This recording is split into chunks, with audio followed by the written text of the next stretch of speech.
Hello दोस्तों, नमस्कार। स्वागत है आपका हमारे YouTube channel Uttarakhand GK very easy tricks में। तो दोस्तों, आप लोगों का जो एग्ज़ाम पेपर हुआ था कल कनिष्ठ सहायक सहित इंटरमीडिएट स्तरीय पदों का, उसकी ऑफ़िशियल आंसर की दोस्तों आ चुकी है। तो आप लोग अपनी आंसर की को मैच कर लीजिएगा। मैं आपको आंसर की भी दिखा देता हूँ। ये आपकी पूरी आंसर की है ए, बी, सी, डी सभी पदों की यहाँ पर आंसर की आयोग के द्वारा जारी कर दी गई है। और कनिष्ठ सहायक व अन्य जो भी इसमें भर्तियाँ थी आपकी, जो भी अलग-अलग पद थे, तो उन सभी पदों की आंसर की आ चुकी है। और आप लोग दोस्तों कमेंट बॉक्स में ज़रूर बताएँ कि आप लोगों के कितने मार्क्स आ रहे हैं। दूसरा दोस्तों, एक और चीज़ मैं आपसे एक एग्ज़ाम के बारे में कहना चाहूँगा। कल आप में से बहुत सारे अभ्यर्थियों के कमेंट्स आ रहे थे कि सर एग्ज़ाम पेपर सॉल्यूशन करा दीजिए। तो मैंने सोचा था कि रात तक आपकी आंसर की आ जाएगी, लेकिन रात तक आंसर की नहीं आ पाई। फिर बहुत सारे अन्य यूट्यूब चैनलों के द्वारा आंसर की करा दी गई थी। तो लगभग-लगभग मैक्सिमम की आंसर की सही है। आपको 3 से 4 क्वेश्चन ही ऊपर-नीचे दिखते हैं, तो आप लोगों ने वहाँ से भी मैच कर ली होगी। लेकिन ये जो ऑनलाइन आंसर की है, जो ऑफ़िशियल आंसर की है, इससे आपको अपने आंसर से ज़रूर मैच करने हैं। और इसके बाद में दोस्तों आपको कमेंट बॉक्स में अपना स्कोर बताना है, ठीक है? अगर दोस्तों मैं अपने रिव्यूज़ की बात करूँ, क्योंकि बहुत सारे दोस्तों का ये कहना था कि सर आप भी बताइए कि आपको कैसा पेपर लगा? तो दोस्तों मैं यही कहना चाहूँगा कि मेरे हिसाब से जो ये एग्ज़ाम पेपर था, जो प्रेज़ेंट पैटर्न है, जैसे अगर आपने स्टेनोग्राफ़र वाला एग्ज़ाम पेपर देखा होगा, तो उसके कंपैरिज़न में मुझे इसका लेवल जो था थोड़ा-सा ईज़ी लगा। लेकिन पेपर जो था वह मॉडरेट टू हार्ड लेवल का ही था, ठीक है? तो यूके ट्रिपल एससी के जो प्रीवियस एग्ज़ाम्स हैं, में जितनी कट ऑफ जाती है, आप उतनी ही कट ऑफ यहाँ पे एक्सपेक्ट कर सकते हैं। हालाँकि हम अभी कट ऑफ के बारे में कुछ बात नहीं करेंगे, क्योंकि कट ऑफ का जो निर्धारण होता है, वो होता है आप लोगों के मार्क्स के ऊपर। तो अभी देखने वाली ये बात है कि आंसर की के बाद आप लोगों का कितना स्कोर होता है। तो आप लोग कमेंट बॉक्स में अपने स्कोर को ज़रूर बताएँ, और कौन-सी कैटेगरी आपकी है, वो भी आप लोग ज़रूर बताएँ। अगर आप लोग कमेंट बॉक्स में वो नहीं बता पा रहे हैं, तो आप मुझे पर्सनली मैसेज कर सकते हैं हमारे एप्लीकेशन के माध्यम से, या फिर व्हाट्सएप के माध्यम से। दूसरा दोस्तों, मैं आपसे एक और चीज़ यहाँ पे कहना चाहूँगा कि अगर मैं ओवरऑल पेपर के बारे में बात करूँ, तो उत्तराखंड के आपके 40 क्वेश्चन थे। मैक्सिमम क्वेश्चंस आप लोगों ने किताबों में पढ़े हुए थे मेरे हिसाब से, ठीक है? लगभग सारे क्वेश्चन थे, कुछ-कुछ क्वेश्चंस नए थे, वो बिल्कुल नए थे, वो सभी अभ्यर्थियों के लिए नए थे। हालाँकि आप उसमें गैस कर सकते थे, लेकिन ज़रूरी नहीं था कि आपका गैस बिल्कुल सही हो, ठीक है? लेकिन फिर भी 40 में से जो उत्तराखंड है, उसमें से मैं मानता हूँ कि 30 नंबर आप आसानी से ला सकते थे, अगर जिन भी अभ्यर्थियों ने अच्छी तैयारी करी होगी, ठीक है? और ऐसे अभ्यर्थी जिनके द्वारा प्रैक्टिस सेट लगाए गए थे, खासकर हमारी एप्लीकेशन पे जिन भी अभ्यर्थियों ने प्रैक्टिस सेट लगाए थे, मुझे नहीं लगता कि आप लोगों को कोई दिक्कत हुई होगी, क्योंकि सेम पैटर्न पर हम लोगों ने आपको प्रैक्टिस सेट करवाए हुए थे, और वहाँ से कुछ-कुछ क्वेश्चंस आपको डायरेक्टली एग्ज़ाम में भी देखने को मिल गए थे। इसी प्रकार से अगर हम हिंदी की बात करें, तो हिंदी में देखिए दोस्तों, हिंदी में कुमाऊनी और गढ़वाली का बोलबाला इस बार भी देखा गया, लेकिन ज़्यादातर बोलबाला था इस बार गढ़वाली का। और साथ में दोस्तों, जो आपके एडिशनल टॉपिक थे, यहाँ पर गद्य-पद्य वाला सेक्शन है, उससे भी 2-3 क्वेश्चन पूछे गए थे, पत्र लेखन से क्वेश्चन पूछे गए हैं। और जो बेसिक हिंदी आपकी आती है, जो नॉर्मल हिंदी है, नॉर्मल हिंदी भी बिल्कुल आपकी, वो आप ईज़ी कह सकते हैं, ठीक है? लगभग सभी किताबों में आपको वो चीज़ें मिल जाती। लेकिन हाँ, कुमाऊनी गढ़वाली जो लोकोक्ति जो मुहावरा है, एक जो संगीत वाला जो क्वेश्चन था, ये क्वेश्चनों को कुछ अभ्यर्थियों के द्वारा मतलब जो परेशान हुए होंगे, ठीक है? खासकर जो शहरी क्षेत्रों में निवास करते हैं, जो कुमाऊनी या गढ़वाली नहीं है, उनको वहाँ पर ज़्यादा दिक्कत हुई होगी, बाकियों को तो ज़्यादा दिक्कत नहीं होगी, ठीक है? रीज़निंग तो ठीक थी, रीज़निंग जिसको आती है उसके लिए वो 10 में से 10 भी कर सकता था, 9 नंबर आराम से आ सकते थे।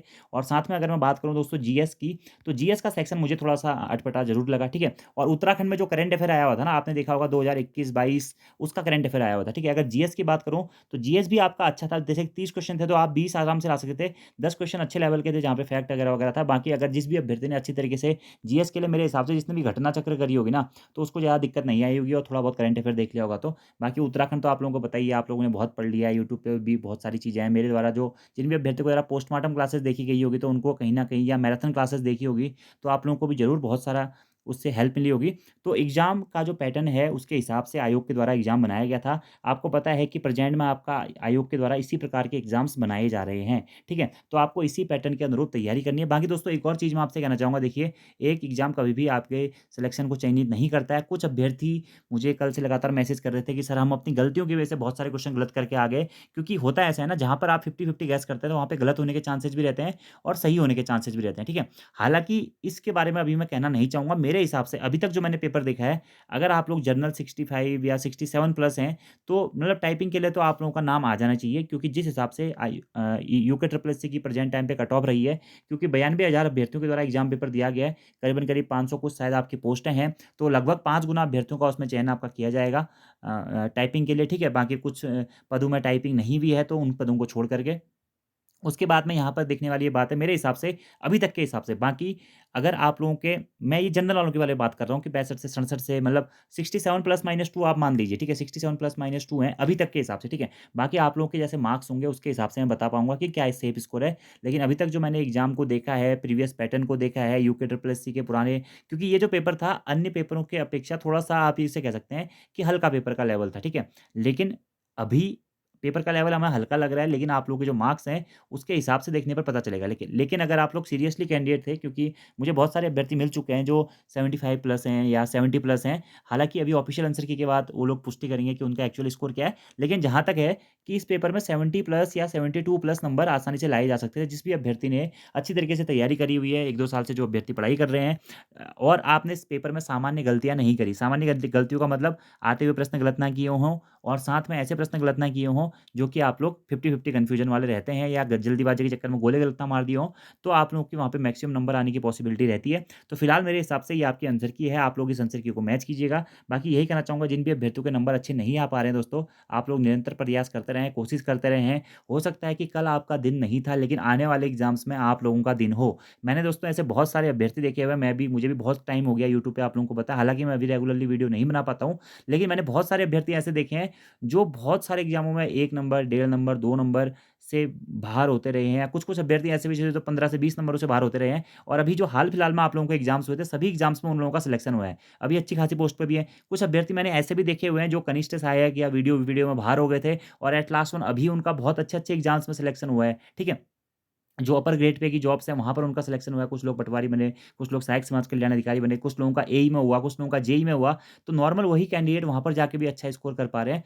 तो आपसे भी मैं यही कहना चाहूँगा कि अगर आप लोगों का स्कोर उतना अच्छा नहीं हो पाया है, तो कोई दिक्कत नहीं है, क्योंकि ये देखिए दोस्तों, ये वन डे एग्ज़ाम्स है, ठीक है? अगर आपका सिक्का चल गया, तो आप हीरो हैं, अगर आपका सिक्का नहीं चल पाया, तो आप ज़ीरो हैं, ठीक है? क्योंकि देखिए, मैं आपको सही-सही बात बताऊँ ना, कोई भी अभ्यर्थी है यूके ट्रिपल एससी की जो तैयारी कर रहा है ना, अगर सपोज़ दैट 4 पेपर आप उसको दे दें ना, तो उसके चारों पेपरों में अलग-अलग ना नंबर आएँगे। अब हो सकता है कि कल का पेपर कुछ लोगों के कमांड्स का आ गया हो, तो वो बिल्कुल अच्छा पेपर है, ठीक है? जैसे मैं अपनी बारे में मैं आपको एक नॉर्मल सी चीज़ बताना चाहता हूँ कि जब 2019 के आस-पास में हमने 2020 में शायद वो पेपर होता, 20 या 21 में, जो मैंने फॉरेस्ट गार्ड का एग्ज़ाम पेपर दिया था उस टाइम पे, तो उसमें एक पेपर 1 था, पेपर 2 था, ठीक है? हालाँकि मेरी बहुत नॉर्मल सी तैयारी थी, मैं बिल्कुल पढ़ाता ही था, जस्ट उत्तराखंड मेरी अच्छी थी, बाकी तो मेरा कुछ अच्छा नहीं था। लेकिन मेरा पेपर 2 था, तो पेपर 2 मेरे को था, तो पेपर 2 के जो क्वेश्चन थे ना, वो सारी मेरी कमांड के थे।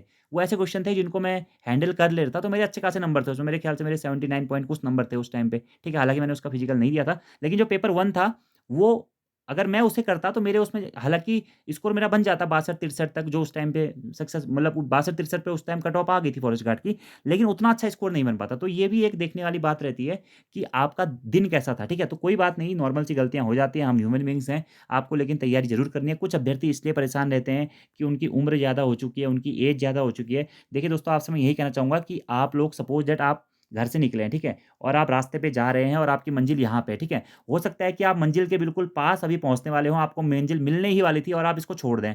तो ऐसा बिल्कुल नहीं करना है, या कुछ लोग हो सकता है आधे रास्ते पे हों, कुछ लोग और कम रास्ते पे हों, तो आप लोग निरंतर चलते रहें, ठीक है? और जो अभ्यर्थी कह रहे हैं कि उनको जॉब्स की थोड़ा-सा प्रॉब्लम है, उम्र सीमा उनकी ज़्यादा हो गई है, तो मैं आप लोगों से यही कहूँगा कि आप लोग मतलब जॉब्स की भी तलाश कीजिए, आप जॉब भी कीजिए और साथ-साथ में अपनी तैयारी को करते रहिए, ठीक है? अगर मैं आपको बात करूँ, अगर आप लोग तैयारी में हैं, तो डेली-डेली अगर आप कुछ भी जॉब करते हैं, प्राइवेट जॉब भी करते हैं, तो 3 से 4 घंटा मतलब 2 घंटा शाम को, 2 घंटा सुबह हम लोग निकाल सकते हैं। थोड़ा-सा आपको एडजस्टमेंट करना पड़ेगा, लेकिन उसके साथ में आप लोग जॉब कर सकते हैं। कुछ भी जॉब आप लोग देख लीजिए, आजकल ऑनलाइन बहुत सारे वर्क्स हैं। आप लोगों को, कुछ लोगों को टाइपिंग आती थी, टाइपिंग वाली फ़ील्ड में आप लोग देख सकते हैं। सबसे बढ़िया चीज़ दोस्तों मैं मानता हूँ ना एक तैयारी वाले के लिए, वो है होम ट्यूशन्स, ठीक है? आप लोग अपने गाँव में भी हैं ना, तो अगर आप अपने गाँव में भी हैं, तो आपको अपने गाँव में 10 या 15 बच्चे मिल जाएँगे, जिनको आप आसानी से पढ़ा सकते हैं। तो वहाँ से भी आप लोग बहुत कम समय देकर अपनी इनकम जनरेट कर सकते हैं। तो ये भी एक अच्छा मौका है, या आपके आस-पास में आपके जो छोटे भाई-बहन हैं, इंटरमीडिएट, हाई स्कूल, क्योंकि आप लोग, जो मुझे ऐसा लगता है कि जो तैयारी वाले अभ्यर्थी हैं, वो कहीं न कहीं इतने परिपक्व हो जाते हैं कि वह किसी की भी सहायता कर सकते हैं, किसी को भी चीज़ें बता सकते हैं।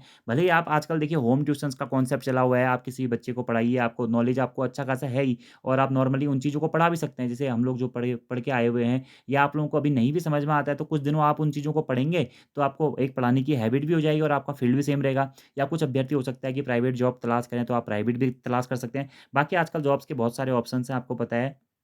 या या और भी क कई सारे डिपार्टमेंट्स में वगैरह-वगैरह भर्तियाँ आते रहती हैं, तो आप लोग अगर वहाँ पे अप्लाई करना चाहते हैं तो कर सकते हैं।